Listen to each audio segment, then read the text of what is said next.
Bonjour les amis, aujourd'hui nouvelle vidéo, nouvelle présentation sur le nouveau Stinger de chez MHD Pro. Donc on va voir bientôt la version en brochette qui vont être présentées la semaine prochaine. On va le faire avec la boiserie.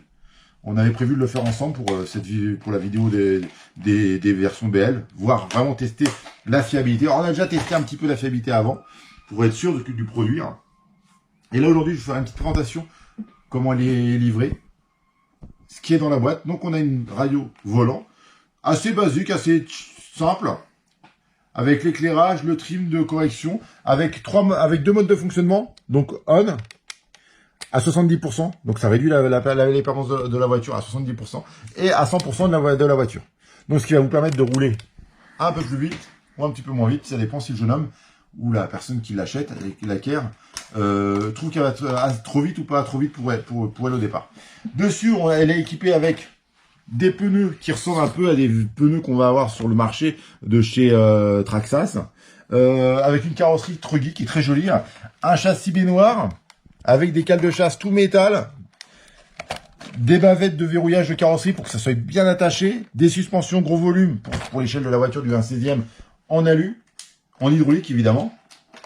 Dessus on a une carrosserie avec des petits sliders sur le dessus pour éviter d'abîmer trop la carrosserie quand on fait des toits, donc pour éviter que tout de suite qu'elle se raille tout simplement.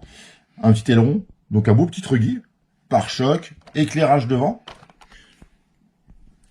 On a donc le fameux châssis baignoire en nid d'abeille. On a une batterie, donc c'est des accus coquets en 850 mAh, 7 v 4 dessus, donc en 2S. 2S 7 v 4. On a la prise d'équipement de charge pour la charge et la prise de fonctionnement. Donc là c'est du coquet, l'avantage c'est que si on le fait tomber, c'est protégé, on n'a pas les éléments qui sont à l'air libre. Donc on peut mettre des batteries traditionnelles en stick, si vous voulez. Donc c'est une voiture qui vaut 109 €, qui n'est pas très cher. Dessus on a un châssis vraiment tout en nid d'abeille, de façon à avoir une structure très rigide, très solide. Un peu le style Traxxas, c'est la même conception sur Traxxas. On a une transmission avec cardan métal. Les noix de cardan sont pas toutes... La transmission n'est pas en 100% métal. On a un mélange métal-plastique au niveau de la transmission, couronne plastique, sachant qu'il existe déjà les options parce que la version brushless est tout métal. Les noix de cardan sont tout métal. Là, on a un mixte entre plastique et métal, de façon à réduire un peu le coût de la voiture. Et on aura des versions, sur les versions brushless, on est vraiment tout métal. Donc on reviendra sur la version brushless quand on fera la présentation. Mais on est vraiment sur une évolution entre les deux véhicules. On va avoir un véhicule qui est plus performant et aussi plus robuste. Mais surtout, plus on aura de performance, plus il faut une voiture solide pour encaisser cette différence de puissance. On a des cardans qui sont de gros diamètre, de façon que ça ne se torde pas facilement et que ça résiste vraiment à tous les chocs en fait, au maximum de chocs. Donc on a un petit moteur charbon, un système de 3 en 1, donc qui comprend le récepteur, le variateur en un seul morceau, contrairement au brushless qui est un petit peu différent à ce niveau-là. 4 suspensions hydrauliques, c'est une 4 roues motrices. L'implantation est très propre, c'est super caréné, donc c'est vraiment bien conçu en fait. Équipé évidemment radio 2 Go 4. Moi ce que je vous propose c'est tout de suite, on va sur le terrain.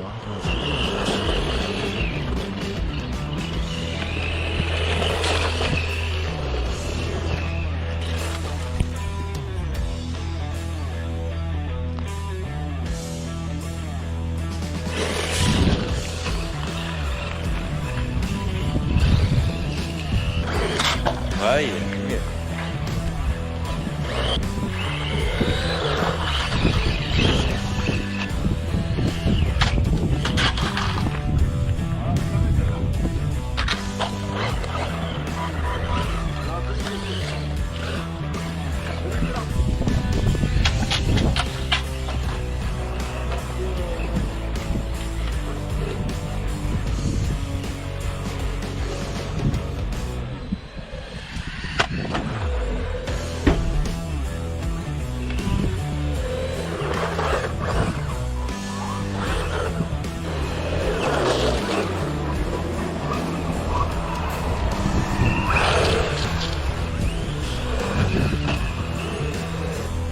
Suicide.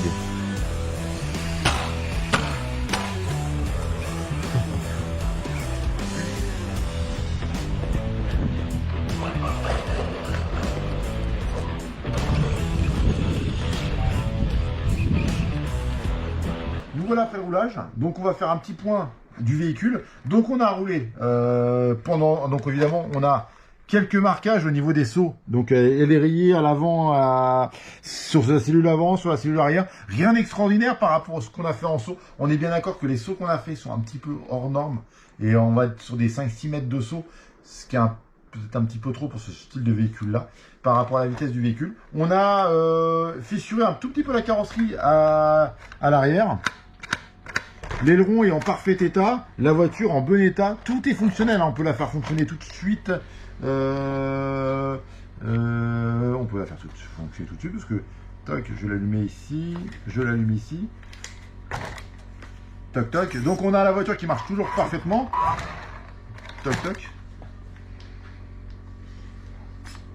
Donc on va pouvoir reculer, marche avant sur une petite distance. On voit toujours qu'elle est précise la voiture. On arrive à toujours avoir une proportion marche avant, marche arrière. Donc la voiture marche parfaitement. La voiture a encaissé tous les chocs. On n'a pas changé une pièce pendant la vidéo. Le but, c'est pas de vous faire croire qu'elle est solide et qu'elle n'est pas solide.